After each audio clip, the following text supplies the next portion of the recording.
আসসালামু আলাইকুম প্রিয় গাইজ, আশা করি সবাই ভালো আছেন। এই মুহূর্তে দেখাচ্ছে কিভাবে সোলার থেকে বিদ্যুৎ উৎপাদন করা হয়। এই বিষয়ে আজকে আপনাদের মধ্যে উপস্থাপনা করব। প্রথম অবস্থায় দেখছেন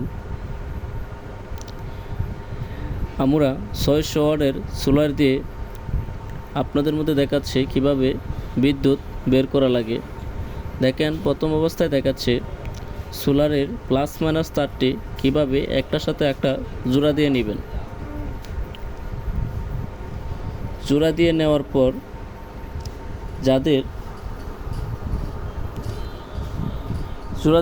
পর কেউই এক তার দিয়ে লাইন নিচে নামাবেন না।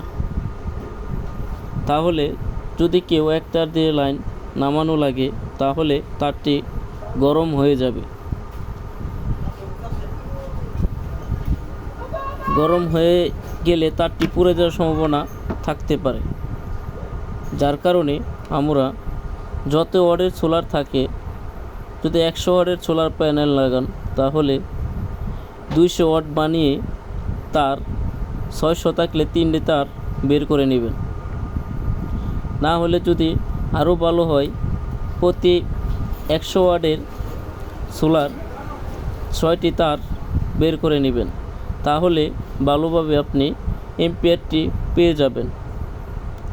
যত ভালো সোলারের এম্পিয়ার পেয়ে যাবেন, তত ভালোভাবে ব্যাটারিটি চার্জ দ্রুত হবে।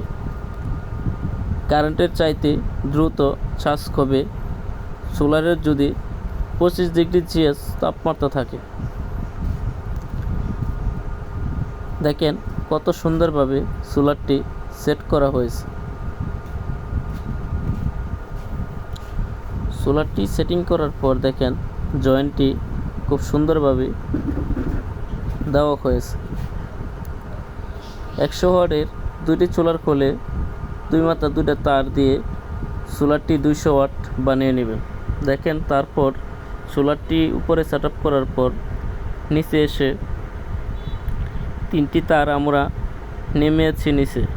নামানোর পর দেখেন সোলারের যে আইপিএসের পিছনে আমরা সেট আপ করে নিলাম।